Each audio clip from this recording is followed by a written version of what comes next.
नमस्कार भाई दोस्तों। जो पंजाब सरकार ने बयान दर्ज कराया है अमृतपाल सिंह खालसा के विरुद्ध, क्या ऐसा बयान दर्ज करवाना चाहिए था सरकार को? ये एक सरकार है जो ऐसा बयान दर्ज करवा रही है, जिसके कारण एक हफ्ते की और सुनवाई टल गई। एक हफ्ते बाद फिर सुनवाई होगी। पंजाब सरकार के बयान से इधर शर्म को भी शर्म आ जाए, लेकिन पंजाब सरकार को शायद शर्म नहीं आ रही होगी। पता नहीं कौन बूचड़ बैठा हुआ जो ऐसे बयान जारी कर देता है। दूसरी तरफ अमृतपाल के साथ ही एक सांसद और है जिसके ऊपर एनएसए लगा हुआ है, इंजीनियर राशिद। उसको 2 बार पैरोल मिल गई संसद में बैठने की। अमृतपाल को एक बार भी नहीं मिल पा रही, ना पिछली बार की उसमें संसद कार्रवाई में मिल पाई, ना इस बार की संसद कार्रवाई में मिल पाई। संसद के अंदर 1 मिनट का करोड़ों रुपया खर्च होता है आम जनता के टैक्स का पैसा। कल क्या हुआ संसद के अंदर? मोगली आया, अपनी तारीफ की, अपनी सरकार की तारीफ की, और विरोधियों पर सवाल उठाए। जैसे ही विपक्षी पार्टियों ने सवाल शुरू किए, उठ कर चल दिया अपने सवालों के जवाब। अगला कभी देता ही नहीं। करोड़ों रुपए देश की जनता का ऐसे स्वाहा हो रहा है। कभी सोचा गोबर भगतों ने इस बारे में? कभी नहीं सोचा होगा। पंजाब सरकार बोल रही है कि भैया अगर अमृतपाल सिंह को बाहर निकाल दिया तो 500 दरियाओं में आग लग जाएगी। कमाल की बात है भाई, कैसे आग लग जाएगी? वो पेट्रोल लेकर डिब्रूगढ़ जल से बाहर आएगा, वे पेट्रोल डाल देगा सभी पानियों में। मेरा ये खालिस्तान की मांग करेगा। वाह अरे बूचड़े, हिंदू राष्ट्र की मांग चल रही है, थोड़ा फिर उसका समर्थन कर रहा है तू। इसका मतलब तो वो क्या है? एक एनएसए खड़ा होकर बोल देता है 800 साल पहले मंदिरों पे हमला हुआ, हम ऐसा आए थे, उनका बदला लेना है।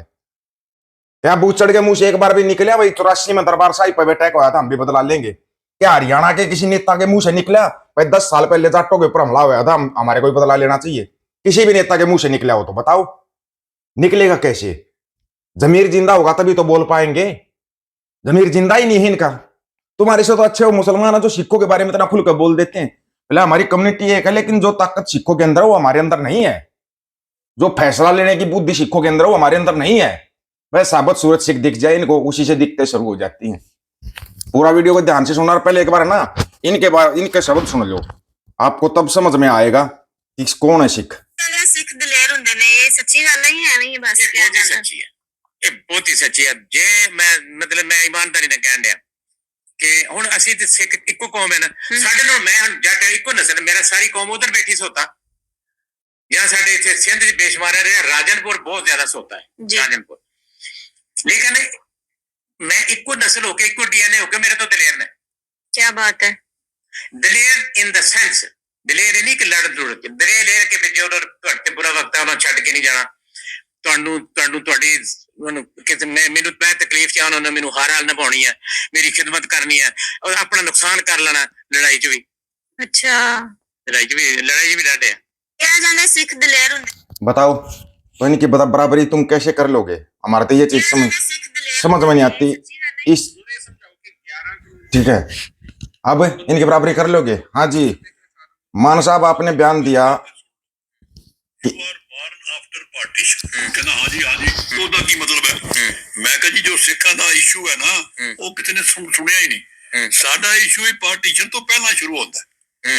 ਕਿਸੇ ਅੱਜ ਤੱਕ ਕਿਸੇ ਇੰਡੀਆ ਦੀ ਸਰਕਾਰ ਨੇ ਕੋਸ਼ਿਸ਼ ਨਹੀਂ ਕੀਤੀ ਕਿ ਇੰਡੀਆ ਦੇ ਸਿੱਖਾਂ ਨਾਲ ਉਸ ਵਕਤ ਦੀ ਜਿਹੜੇ ਲੀਡਰਸ਼ਿਪ ਹੈ, ਨਹਿਰੂ, ਗਾਂਧੀ, ਪਟੇਲ, ਦੇ ਪ੍ਰੋਮਿਸ ਸਮਥਿੰਗ ਵੀ ਸਿੱਖਾਂ ਨੂੰ ਕੋਈ ਵਾਅਦੇ ਕੀਤੇ ਸੀ, ਉਹ ਫਿਰ ਵਾਅਦੇ ਪੂਰੇ ਨਹੀਂ ਹੋਏ ਤੇ ਸਾਡੀ ਜਿਹੜੀ ਸਿੱਖ ਕੌਮ ਦੀ ਲੜਾਈ ਉਸ ਦਿਨ ਤੋਂ ਸ਼ੁਰੂ। ਮੈਂ ਕਿਹਾ ਅਸੀਂ ਕੁਰਬਾਨ ਹੋ ਗਏ, 10 ਲੱਖ ਸਿੱਖ ਮਰ ਗਿਆ ਪਾਰਟੀਸ਼ਨ। ਬਿਲਕੁਲ, ਤੁਸੀਂ ਉਹਨਾਂ ਨੂੰ ਸ਼ਹੀਦ ਹੀ ਨਹੀਂ ਮੰਨਿਆ। ਵੀ ਅਸੀਂ ਨਨਕਾਣਾ ਸਾਹਿਬ ਛੋੜ ਕੇ ਆ ਗਏ, ਅਸੀਂ ਪੰਜਾਬ ਵੰਡ ਕੇ ਤੁਹਾਡੇ ਝੋਲੀ ਚ ਪਾਤਾ, ਸਾਨੂੰ ਕੀ ਮਿਲਿਆ? ਮੈਂ ਕਿਹਾ ਜੀ ਸਾਡੀ ਮੋਦੀ ਜੀ ਗੱਲ, ਪਹਿਲਾਂ ਇੱਕ ਕਮਿਸ਼ਨ ਬਣਾਓ ਬਈ ਸਿੱਖਾਂ ਦੇ ਨਾਲ ਕੀ ਕੋਈ ਪ੍ਰਾਮਿਸ ਸੀ, ਤੇ ਜੇ ਉਹ ਪ੍ਰਾਮਿਸ ਹੈ ਤਾਂ ਉਹ ਕੀ ਹੈ। ਮੈਂ ਕਿਹਾ ਕੁਝ ਬੜੀ ਵੱਡੀ ਤੁਹਾਡੀ ਮਿਹਰਬਾਨੀ ਹੋਏਗੀ ਕਿ ਜੇ ਪਹਿਲਾਂ ਇਹ ਗੱਲ ਹੱਲ ਕਰ ਦੋ। ਮੈਂ ਕਿਹਾ ਜੀ ਸਾਡੀ ਲੜਾਈ ਉੱਥੋਂ ਸ਼ੁਰੂ ਹੁੰਦੀ। आपको लगता है जैसे बाबा जी बोल रहे हैं मोदी जी ऐसे प्रोमिस हल करेंगे? लगता है आपको? हाँ भाई, वो बोल रहा है भाई अगर अमृतपाल से बुचड़े सरकार का बयान बता रहे हैं आपको, जैसे बुचड़े सरकार ने बयान दिया है हाई कोर्ट में और 1 हफ्ते के लिए और सुनवाई को टाल दिया गया। वो बयान थोड़ा ध्यान से सुनना। उन्होंने बोला कि वो बाहर निकल कर एक ही बार बयान देगा और खालिस्तान बन जाएगा। वो तो आज तक बाहर था, वो बार बार बयान दे रहा था, तब बन गया था क्या?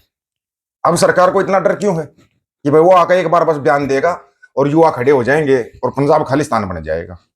कमाल की बात नहीं है, ये देने लायक बयान है।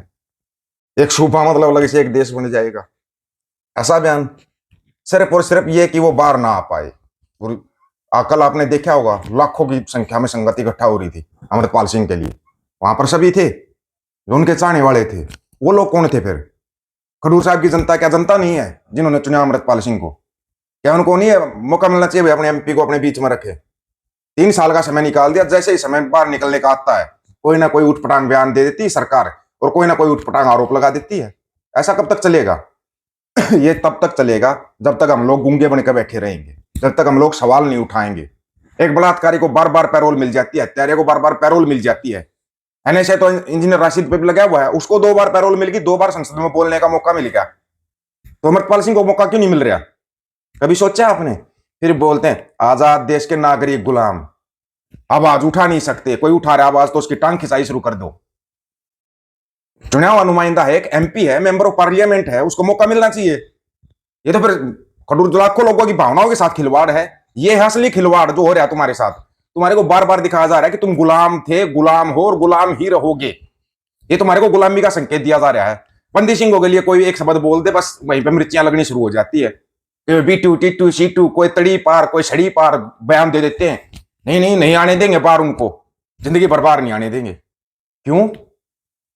क्योंकि इनका राज है, इनके हाथ में राज है। तुम गुलाम हो, तुम्हारे को बार बार दिखाया जा रहा है कि तुम गुलाम हो, फिर भी समझ में नहीं आ रहा। आएगा कहां से समझ में? एक तुम हो नहीं सकते, इकट्ठे तुम हो नहीं सकते, कभी एक निशान साहब के नीचे तुम आ नहीं सकते, क्योंकि तुमने अलग अलग झंडे उठा रखे हैं। सच्चाई है, ये कड़वी सच्चाई है। किसी को तकलीफ होगी 1000 बार होने दे। मेरी कांग्रेस, मेरी बीजेपी, मेरी झाड़ू, मेरी झपाड़ू, मेरे बादल, मेरी फलानी, मेरी ढमकानी पार्टी, एक झंडे के नीचे तुमको आना ही नहीं है।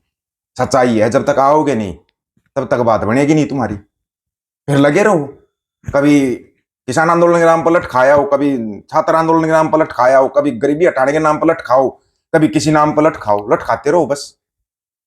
आम जनता को थोड़ा बैठकर आराम से सोचना चाहिए।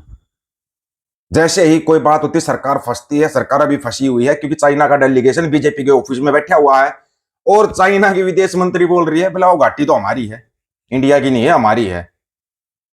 उसके बारे में जब ऐसे सवाल उठने लगे, फलाना आंदोलन होगा, किसान आंदोलन करेंगे, ढमकान आंदोलन करें, साइड में रखो इन आंदोलनों को। जब तक इन आंदोलनों के चक्कर में रहोगे ना तब तक तुम कुछ नहीं पा सकते। जैसे ही चुनाव नजदीक आता आंदोलन, फिर सरकार को ही वो बना के बैठ जाएगा। पंजाब के लोगों को विशेष तौर पर ध्यान देना चाहिए। कोई भी आंदोलन खड़ा हो होने दो, अपने निशाने पर रखो। 2027 ज्यादा दूर नहीं है, 26 शुरू हो चुका है, शुरू हो गया था, खत्म भी हो जाएगा। ये आया 2027, उस टाइम पर तुम कहीं झंडे लेकर रोडों के ऊपर बैठे होगे या दिल्ली बैठे होगे झंडे लेकर, फिर ऐसे ही सरकार बना जाएगा कोई वहां के।